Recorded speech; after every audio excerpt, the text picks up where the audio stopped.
Well, hello, ladies and gentlemen. Welcome back to GrizzlyBear Sim's YouTube channel, and welcome back to Lone Star. We are episode number 3.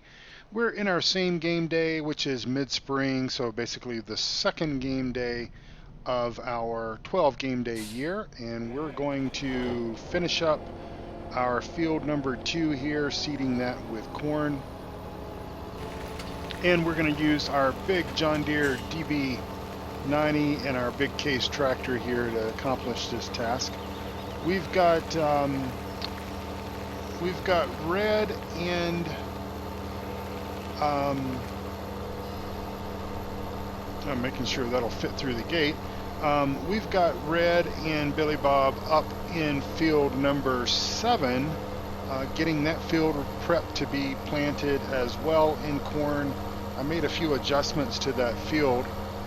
Some course play adjustments and such. If you remember my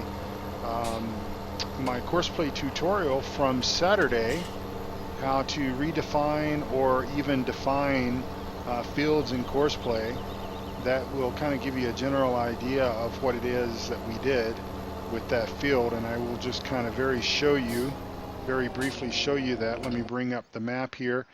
We basically took and created a large rectangle out of field number 7.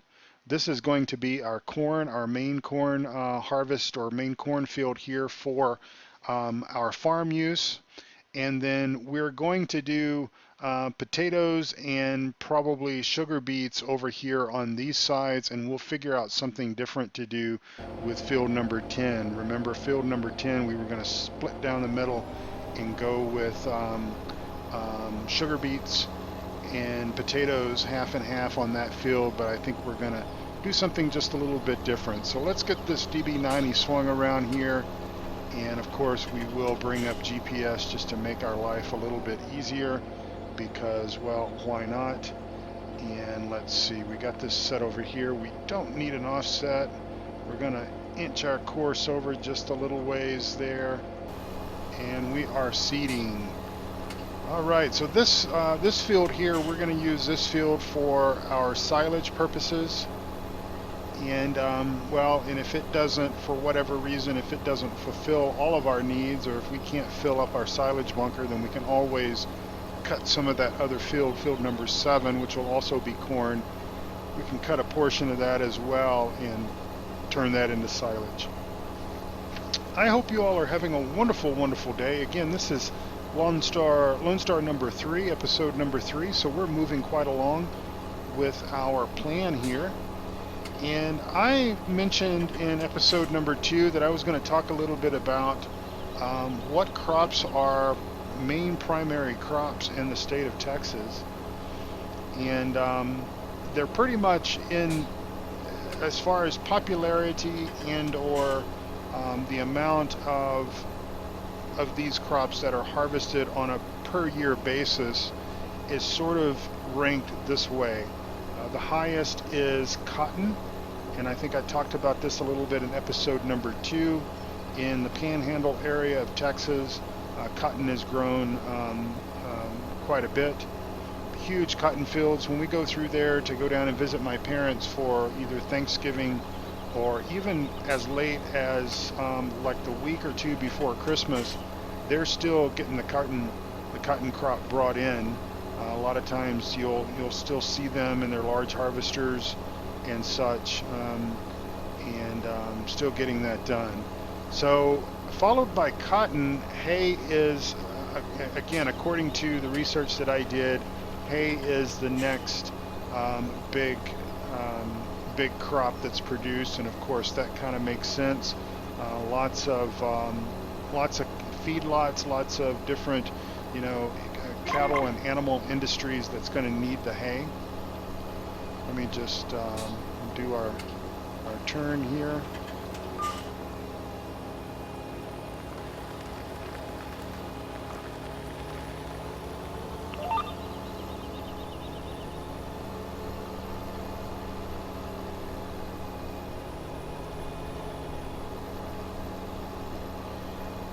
And after hay, it comes into the sorghum, corn, and wheat categories.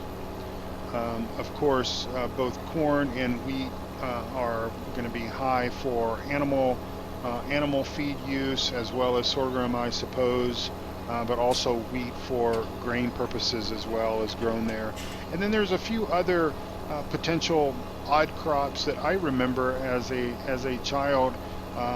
Rice, as an example, down in the Houston area, down in southeast Texas, rice is a crop that is planted with considerable amount of fields and production and everything, and so that's interesting. But I'll tell you another crop that is gaining in popularity in the state of Texas, and that is soybeans. There's a website called texassoybeans.org, and on that website, let me just switch over to that on my laptop. I believe they're saying statistic here that animal agriculture, 65 million bushels in 2011, and then state farmers produced more than 2.8 million bushels of soybeans last year. So quite interesting statistics there on a crop that maybe you might not have thought was king in Texas, but it's slowly starting to come up and take that position. Let me just pause here. I'm going to take a screenshot here, and I'll be right back with you.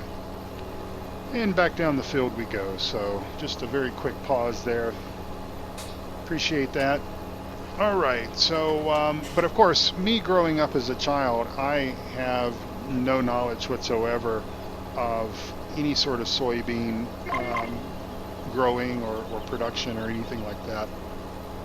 I don't even honestly know if I were honest, I don't even honestly know if I knew necessarily what soybeans were as a teenager growing up and working on the various farms and everything. It was just not something that was common. It was mostly, as far as I'm concerned, it was mostly hay was what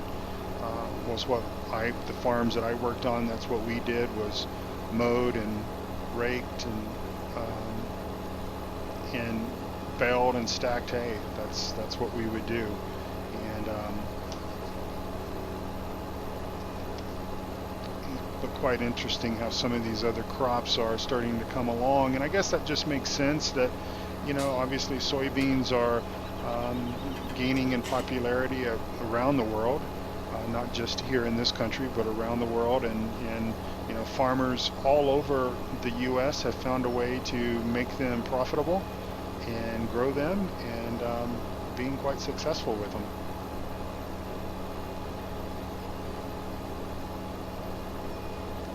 Had a comment on episode number 1, and of course you guys have, when I'm recording this episode, you guys haven't seen episode number 2 yet, but episode number 1, one of our viewers commented about the fact that he more or less said that it was a shame that I took the doors off the main barn down there, and actually I hadn't taken the doors off the main barn. I just had them open in episode number 1 because we were working and we were in and out of that barn. And of course, at the beginning of episode number 2, I did open the barn doors up and we pulled some equipment out. And the barn doors will stay open at least throughout the day. I more or less, even though I sort of consider each game day to kind of be sort of multiple days, because keep in mind we are playing a 12 game day year, but still I'm not always in the habit of opening gates and shutting gates and opening doors and closing doors. But no, I did not take the doors off of that barn.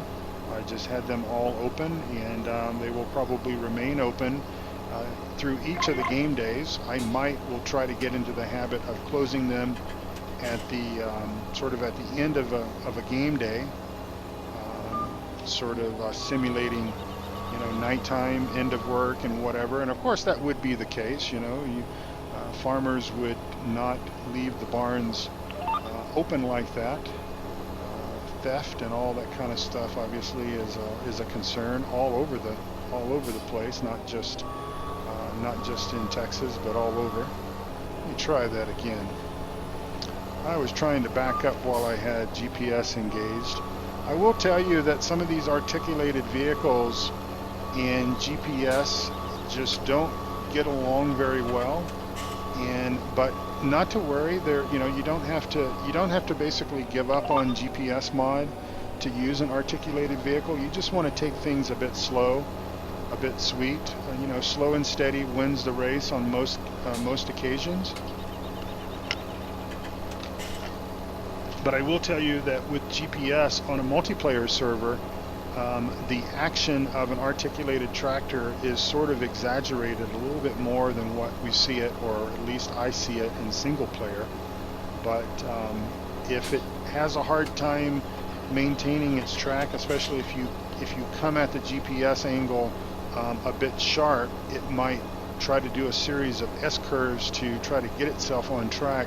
Just basically take it a little bit slower, and it will eventually get on track, and it will toe the line just as you want it to. So just keep that in mind if you happen to see that behavior.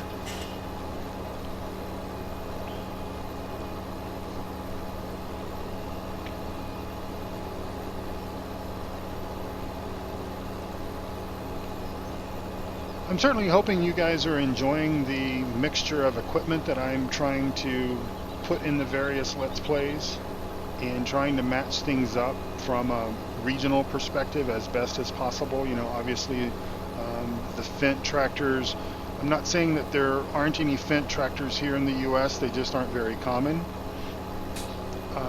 But obviously in the UK or in Europe, wherever the maps might be located, I'm trying to use some of that equipment, like the Valtras or the Fendts. Of course, there's John Deere, and there's Case, and there's New Holland, and some of those manufacturers all around the world.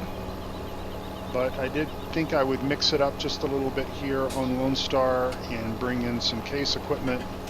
And of course, I like this big DB90 just because it really makes a quick use of planting a row crop type crop. So like your corn, the sunflowers, most likely we will plant with this.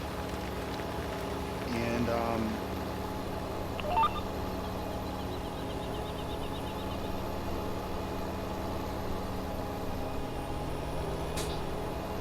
now I'm not sure if we're going to get, I can't remember, to be honest, if we're going to get a nice big row crop planter with the Big Bud DLC pack.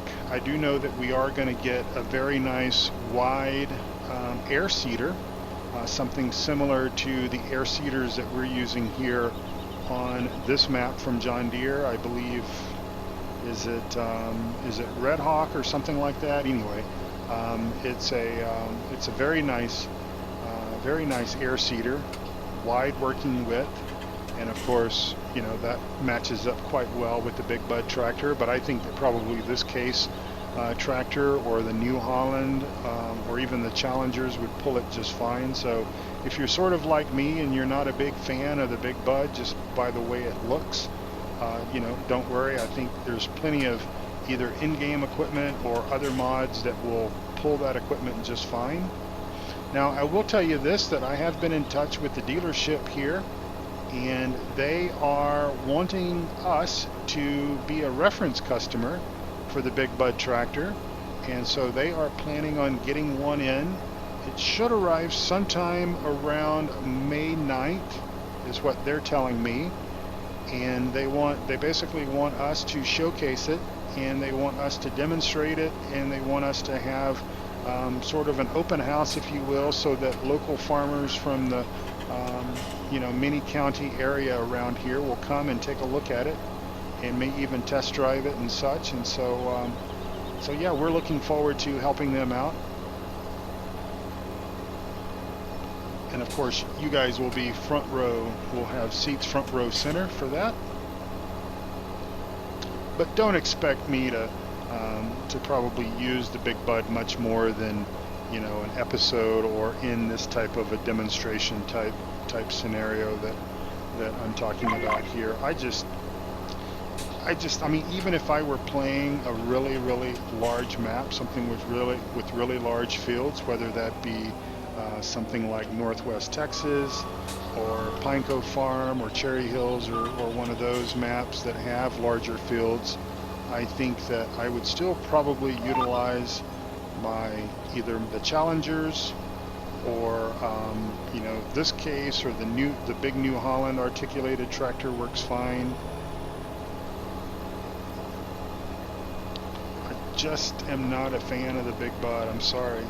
Maybe, you know, maybe just maybe once the DLC releases and we do the demonstration here for our local dealership, maybe you know, I'll say, well, I'll change my mind. But I wasn't that impressed with it in FS15, to be quite honest, and of course that was a mod, so I would expect that all of your textures and everything is going to basically be right up to Giants, you know, right up to Giant standards. And I've got to take my hat off. You know, Giants does an outstanding job with their textures, with, you know, how all the details look very nice and crisp and clean and whatnot. You know, sometimes when you're looking at mods and you get really in close, especially around the logo work and stuff like that, you'll start to see some issues. But with Giants work, you know, everything, we can expect top-notch stuff, and that's just good, you know. I mean, well, we pay for it, so we might as well get our money's worth out of it.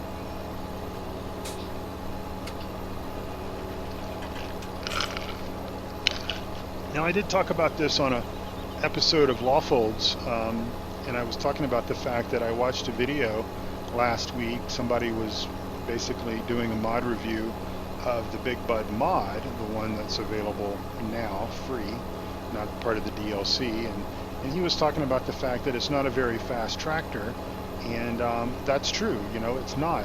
Just like this tractor is not a very fast tractor either. You will always have a trade-off between speed and sheer power. If you want something to have a lot of pulling power, typically those vehicles are going to be slower. But if you want something fast, a lot of times those vehicles just won't have the pulling power that you're going to see with some of these other types of tractors, like the Challenger or the Big Bud. Oops, wrong gear. Alright, let's spin this around. And we will try to miss that tree right there. Okay, you guys didn't see that as I bent the arm there back. That'll give Billy Bob something to work on. He likes using his big hammer to straighten out all the dents and wrinkles that all of us put on our equipment here on the farm.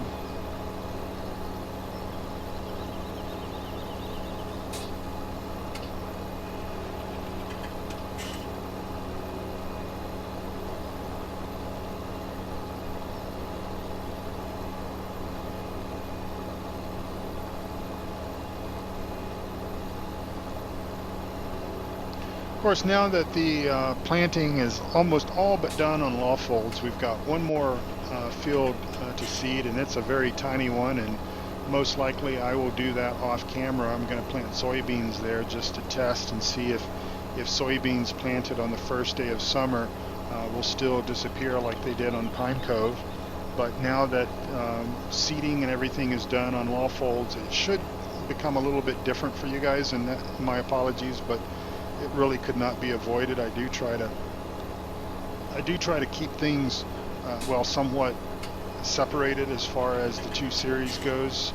You know, I try not to do, you know, seeding on both and harvesting on both. I try to, actually the ideal scenario is to have one series, you know, beginning the harvest season and the other series beginning the planting season, and that keeps everything nice and unique, where we're doing one thing on one map and then we're doing, you know, completely something different on the other. But I think that I can possibly stretch some things out to where that we can pretty quickly get to the fall harvest on Lawfolds. We really only have one major task that we need to do, and of course that is with grass work. We really need to get our hay our hay brought in, and once we can do that, then we should be able to zip through the summer months until we can actually start harvesting. So that's going to be something that we can all look forward to.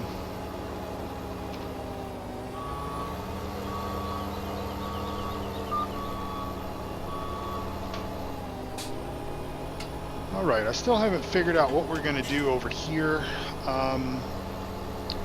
Actually, I did go ahead and fertilize this, so I suppose what I could do is I could go ahead and seed this with corn, because even though it's kind of a problem with the dog leg the way that it is, if I go ahead and seed it with corn, we can go ahead and just sort of manually harvest this side over here, cut this side over here. I think this will allow, this will allow us to go ahead and seed this this freshly plowed field. Of course, I realize that we would have cultivated this before we brought our seeder across here, but if you can just bear with, we'll make a couple of passes here and it'll all be done.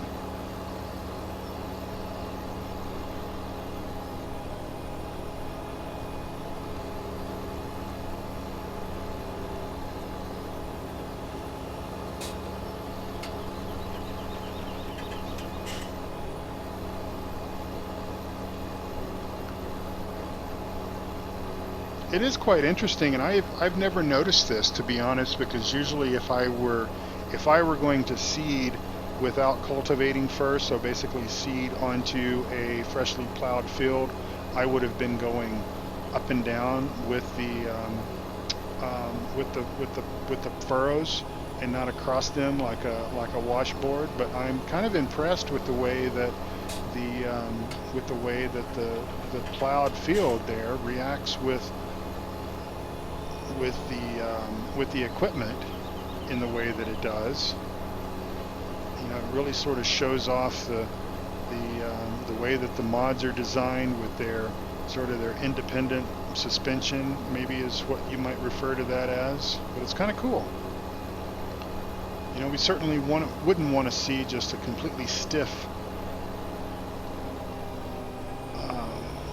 movement. We would want to see some independent flex and bounce as the various arms and whatever all of that's called is bounced around, because again, I'm sort of doing something that isn't really the norm, I don't think. Again, we would have taken the time to have cultivated this first, but I actually forgot. It's all my fault. I fertilized this up here, and then I went and I managed to get about 10,000 liters of grass cut, and that was quite hard to do because it took a pretty long time to harvest 10,000 liters of grass, considering that our grass wasn't really developed enough here. Just at the edge of the fields and stuff was where I mowed. But I was wanting to get our cows up to 100%, and of course we've done that, so we're going to be getting maximum milk production and everything out of the cows themselves, and that will just certainly help with our money and everything. But really, you know, money isn't really much of an object here here with what we have. We still have investment opportunities. If we need to pick up some extra equipment and such, we can still do that without, you know, getting into too much trouble with our investors.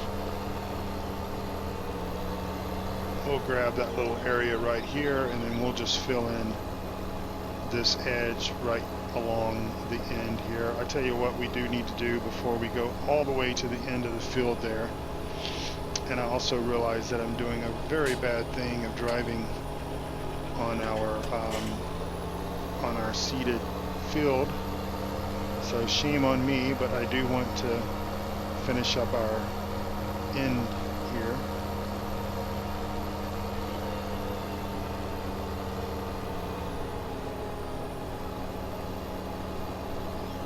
Of course, in the real life, we would have given ourselves a much larger headland to do all of our maneuvering and everything in, so this would not have been an issue. But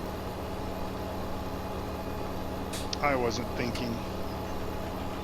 I try to play as realistic as possible, or at least as realistic as the game requires me to be, or even dare say allows me to be. You know, there's just certain things that we just really can't do because the game mechanics just don't really allow it. And of course, the game mechanics also don't necessarily penalize us either for various things. So as an example, you know, driving over a freshly seeded field, it doesn't really affect the crop yield or anything. And so, you know, maybe one of these days, either cattle and crops or the next generation of farm sim or whatever, some of that would be incorporated in that will basically keep us a little bit more honest. But as I've said before, and I think I actually said it the last episode, there really is no right or wrong way to play the game. It's however you define fun is what you want to do. Of course, our field doesn't go all the way over to the edge there, because when we redesigned this course, or we redefined the course, I should say, we did move our course over just a little bit, but that's okay. We can come in and clean that up manually if course play leaves any rows of stalks over there. Well, we are coming up on our magic half-hour mark there, and so I'm going to start wrapping things up here and just say thank you so much for watching this episode. I can see that Billy Bob and Red are basically all tied up and tangled up there on field number 7. I believe that Billy Bob was fertilizing, and then Red was coming behind and cultivating that in. So it looks like that Billy Bob must have stopped his work and went and sat under a shade tree to read his comic book, and well, he probably fell asleep. And so Red is trying to finish up, and Billy Bob's tractor is in the way.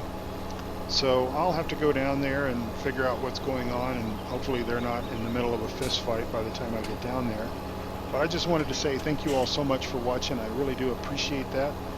Please leave a like and please subscribe if you haven't already, because that way you'll be notified when I release more episodes, more Let's Play, more tutorials, and more mod reviews. So thank you again for watching. I really do appreciate it.